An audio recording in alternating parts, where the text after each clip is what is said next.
Yo, sahabat sektor 7 semuanya, jumpa lagi dengan Mimin ya guys. Hari ini Mimin akan membawakan alur cerita kembalinya Sang Raja Neraka. Sebelum kita masuk ke ceritanya, Mimin ucapkan terima kasih sudah bersedia untuk klik video ini.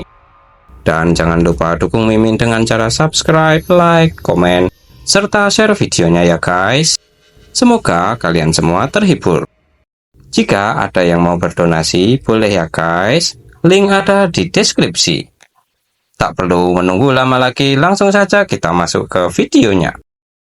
Pada video kali ini diceritakan bahwa setelah Raja Neraka melihat ritual aneh yang dilakukan oleh para penganut itu, terlihat bahwa Raja Neraka sedang bertanya-tanya, sebenarnya apa yang sedang mereka lakukan, karena jika seperti itu, mereka malah terlihat seperti sekelompok fanatik yang benar-benar gila. Tak sampai di situ saja, Raja Neraka juga terlihat penasaran dengan apa yang digantung di depan para penganut fanatik itu. Jika yang digantung itu adalah boneka, maka itu tak akan menjadi masalah. Namun jika yang digantung adalah seorang manusia, maka dirinya harus berusaha untuk melepaskannya bagaimanapun caranya. Kemudian ada seorang penganut level atas yang menanyakan kepada Byunwoo yang merupakan penganut level bawah apakah persiapan untuk upacara pembaptisan sudah berjalan dengan lancar. Dan dia mengingat semua urutannya. Byunwoo pun menanggapi dengan menjawab bahwa tentu saja dirinya mengingat semuanya, yaitu mereka akan melafalkan doa dan melakukan pencerahan sebelum upacara pembaptisan. Penganut level atas pun puas dengan jawaban itu, lalu berkata bahwa ini adalah pencerahan penting yang diperintahkan oleh wakil ketua dan badan keagamaan. Jadi sebaiknya dia melakukannya tanpa kesalahan dan mencegah jangan sampai ada keributan terjadi. Lalu penganut level atas itu pun pergi meninggalkannya sembari mengatakan agar dia segera melapor setelah pencerahan ini berakhir. Kemudian Raja Neraka pun mengungkapkan kepada Byunwoo bahwa ada hal yang ingin dirinya tanyakan. Lalu Raja Neraka pun bertanya apakah penganut anak-anak diperbolehkan ikut dalam pembaptisan ini. Mendengar hal itu, Byunwoo pun terkejut karena seorang anak bernama Lee Jun telah menyusup ke tempat pembaptisan yang seharusnya hanya untuk orang dewasa saja dan menyerahkan Lee Jun kepada para penganut lainnya agar membawanya keluar dari tempat ini. Akan tetapi Lee Jun terlihat bersikeras ingin mengikuti acara pembaptisan itu bagaimanapun caranya, hingga sembari merengek menangis memintanya agar tetap bisa ikut supaya dirinya juga bisa mendapatkannya juga. Mendengar hal itu, Raja Neraka pun terkejut serta bertanya-tanya apa yang sebenarnya diinginkan oleh anak itu hingga membuatnya bersikeras seperti itu. Kemudian berpindah di tempat Jiwoo berada saat ini, terlihat bahwa Jiwoo sedang melawan dua orang mayat hidup sekaligus yang membuatnya pun kewalahan. Sedangkan penganut wanita yang bersama dengan Jiwoo sebelumnya pun berujar kepada dua mayat hidup sebelum dia pergi bahwa ketua badan keagamaan akan membakar benda istimewa, jadi segera tangkap Jiwoo dan bawa dia ke tempat pencerahan. Mayat hidup itu pun menyetujui perintah itu. Namun Jiwoo terlihat dalam kelelahannya, merasa terkejut setelah mendengar hal itu dan menduga bahwa sepertinya pencerahan itu berhubungan dengan apa yang didapatkan oleh suami ketua Yeji sebelumnya. Kemudian Jiwoo pun bertanya apa yang terjadi selama proses pencerahan itu kepada mayat hidup itu.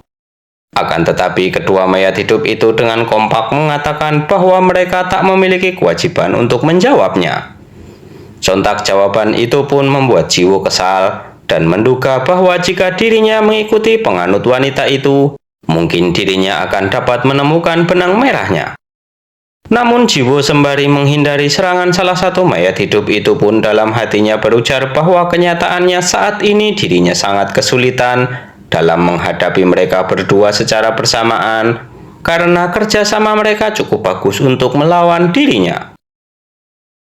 Kemudian memutuskan untuk membereskan keduanya dahulu, baru memikirkan tentang apa itu pencerahan yang mereka maksud sebelumnya. Setelah itu Jiwoo pun berlari mencari celah untuk balik menyerang, namun salah satu mayat hidup itu menggunakan kekuatannya untuk menarik Jiwoo dan Jiwoo meresponnya dengan memasang pelindung di sekitar tubuhnya dengan harapan kekuatan itu bisa terhalau oleh perisainya itu.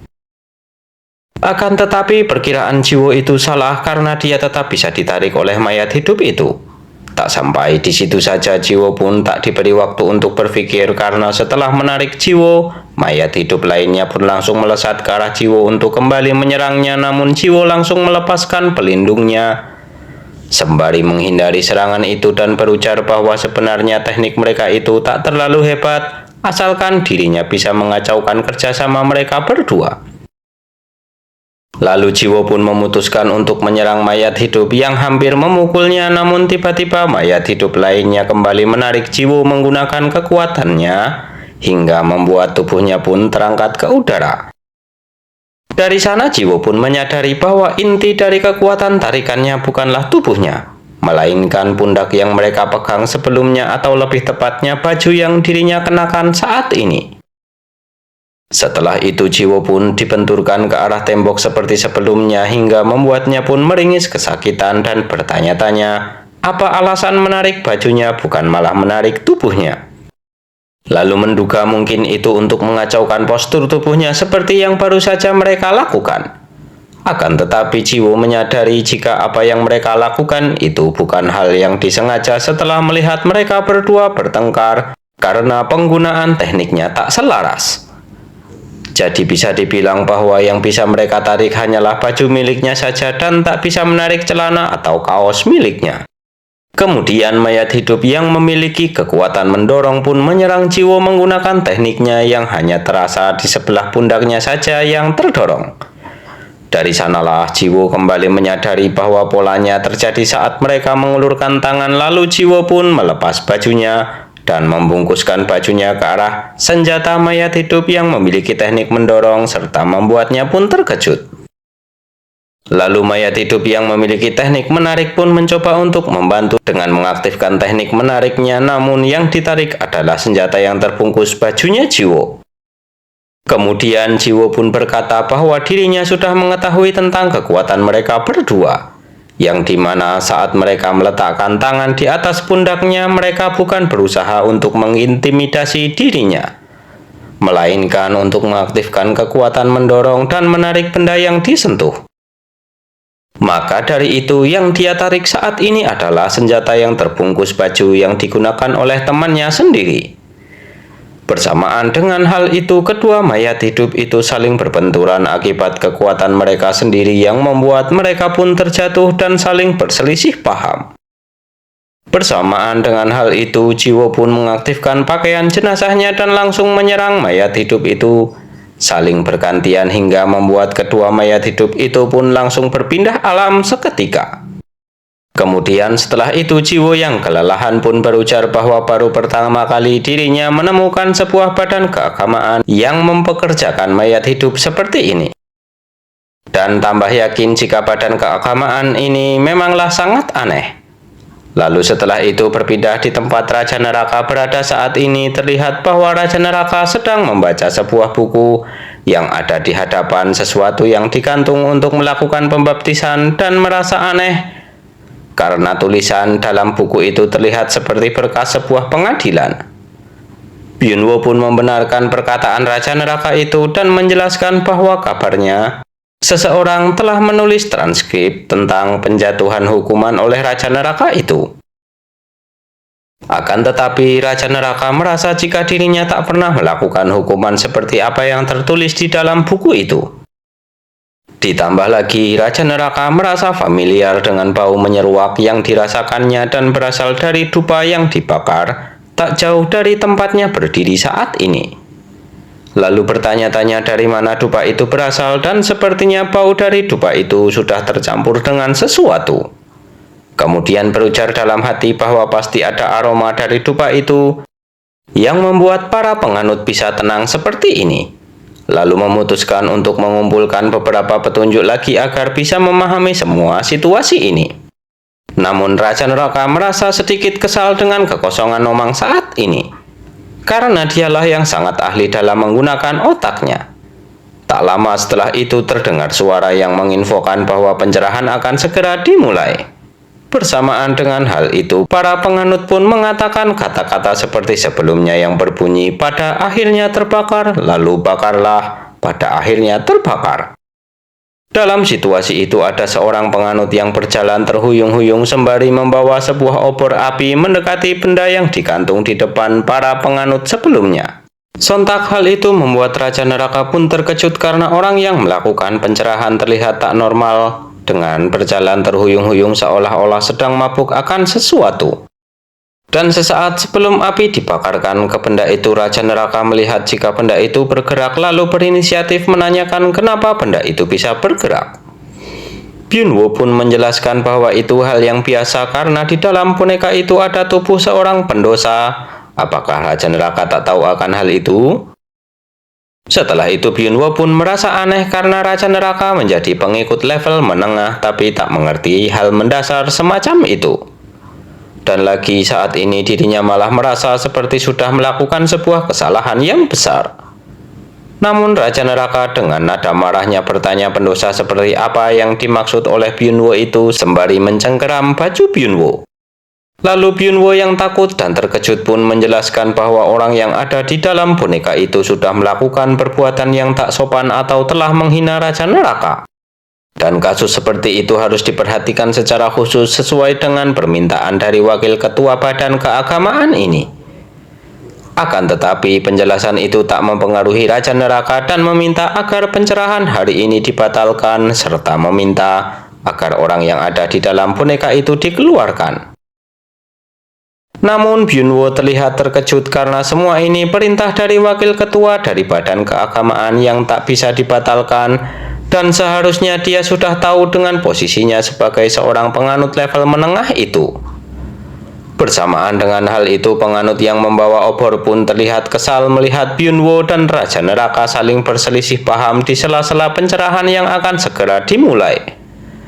Lalu berteriak ingin segera membakar boneka itu agar dirinya segera mendapatkan obat yang dirinya inginkan secepatnya karena dirinya sedang sibuk.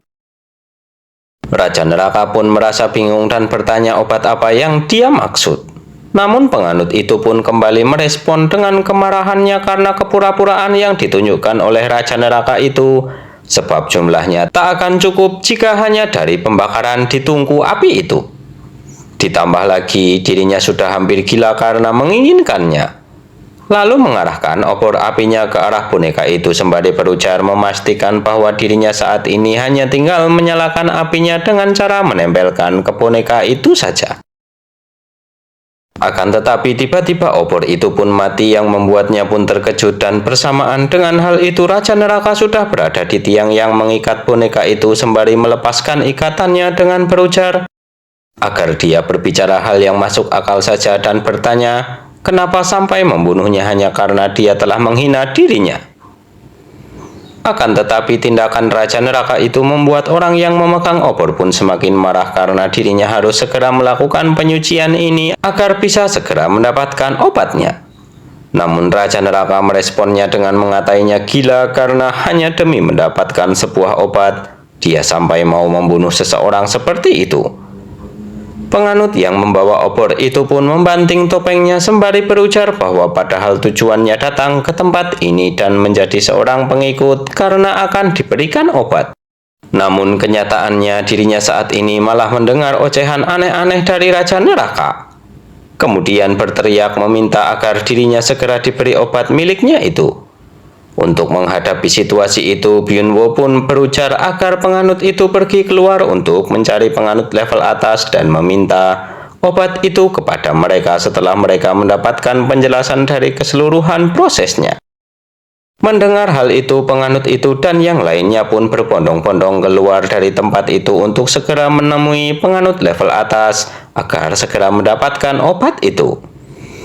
Kemudian setelah itu, Byunwoo pun terlihat curiga dengan Raja Neraka yang selalu mengatakan kata-kata aneh seperti itu dan menduga bahwa Raja Neraka bukanlah penganut serta bertanya apakah Raja Neraka merupakan seorang pengurus pemakaman. Sebab gestur terkejut yang Raja Neraka tunjukkan tadi juga menunjukkan ketidakwajaran dalam tindakannya itu.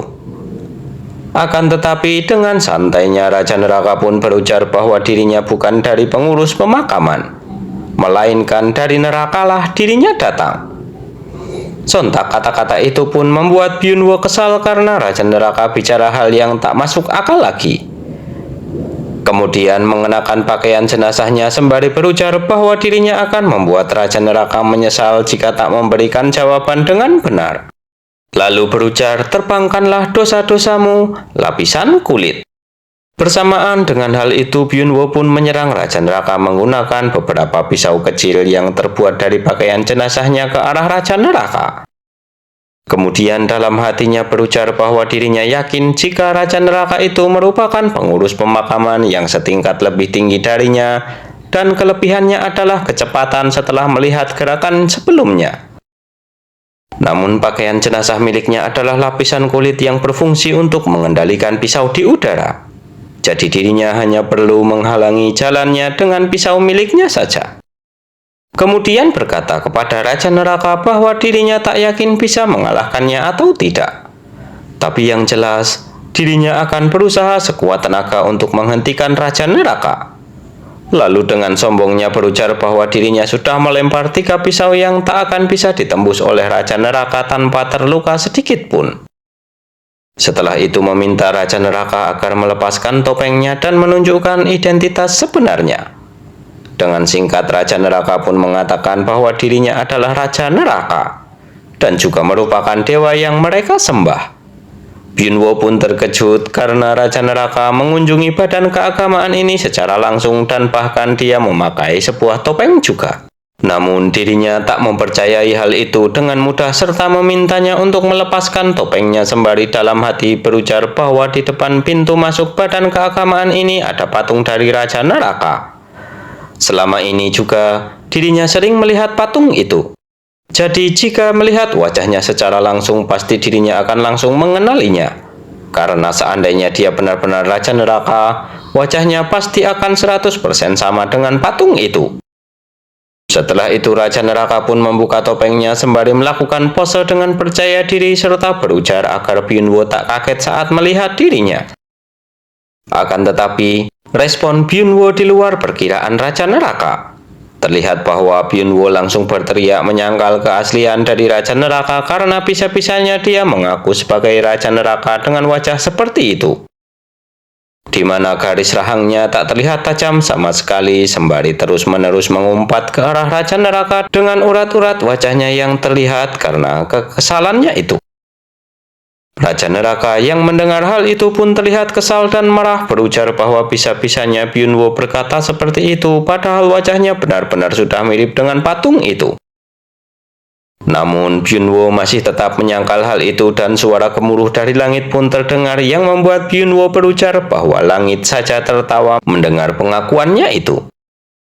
Raja Neraka pun tak bisa menahan kekesalannya lagi hingga sebelum Byunwoo selesai mengoceh lagi, Raja Neraka langsung menendang wajah Byunwoo menggunakan lututnya dan menumpahkan kekesalannya dengan berujar sembari berlinang air mata bahwa sudah cukup ejekan yang dilayangkan oleh Byunwoo itu. Lalu setelah keluar dari sini dirinya akan menghancurkan patung itu. Bersamaan dengan tendangan itu Byunwoo pun terlempar jauh ke belakang hingga menghancurkan pintu yang ada di sana dan membuat para pengikut lainnya pun bertanya-tanya tentang apa yang sedang terjadi. Kemudian sembari menyeka air matanya Raja Neraka pun terhibur dengan suara Nomang yang memuji Raja Neraka dengan berujar agar Raja Neraka tak mengambil hati perkataan orang itu. Karena menurut dirinya Raja Neraka lebih tampan daripada Byunwoo.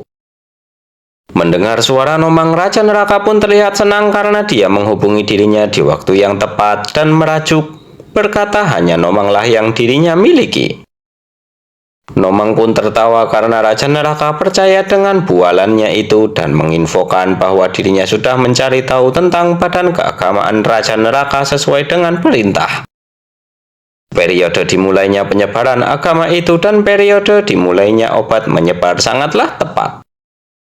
Dan lagi cakupan dari aktivitas mereka juga sesuai dengan lokasi distribusi obat.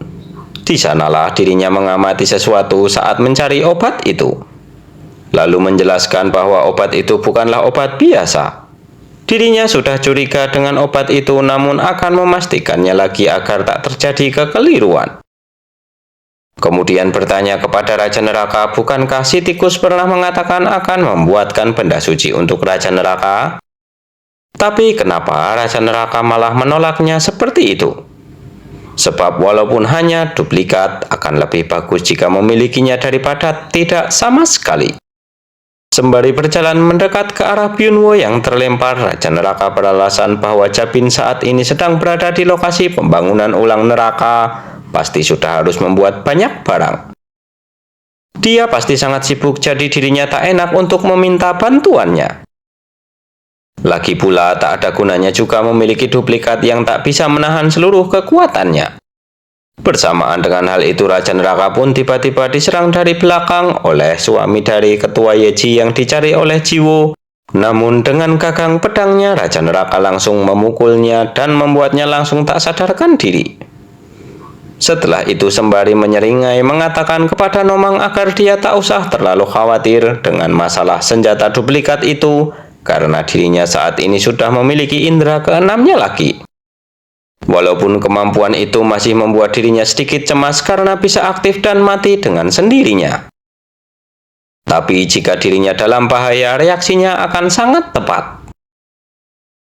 Mendengar hal itu, Nomang pun berujar bahwa apakah Raja Neraka sudah bisa beradaptasi dalam menggunakan kekuatan itu? Namun langsung mengakhiri percakapan itu dengan mengatakan bahwa intinya jika dirinya sudah menemukan sesuatu, maka dirinya akan langsung menghubungi Raja Neraka. Sedangkan setelah percakapan itu berakhir, Raja Neraka terlihat sedikit kesal karena para penganut itu terus berdatangan dan menyerang tanpa henti, lalu menduga bahwa ada sesuatu yang berharga ada di dalam tempat ini. Lalu Raja Neraka membuka boneka itu dan melihat ada seorang manusia berjenis kelamin wanita ada di sana dan bertanya-tanya apakah dirinya hanya perlu mengirimnya ke para pengurus pemakaman saja. Namun tiba-tiba wanita itu pun terlihat terhuyung yang membuat Raja Neraka memintanya untuk membuka matanya dan segera bangun agar bisa segera pulang. Namun dengan suara lemahnya wanita itu pun membuka matanya sembari berkata bahwa dirinya tak apa-apa. Raja Neraka pun terkejut setelah melihat wajah perempuan itu karena terlihat familiar di mata Raja Neraka. Bagaimanakah kelanjutan ceritanya? Kita lanjutkan di video berikutnya ya guys. Terima kasih sudah menonton. Jumpa lagi dan bye-bye.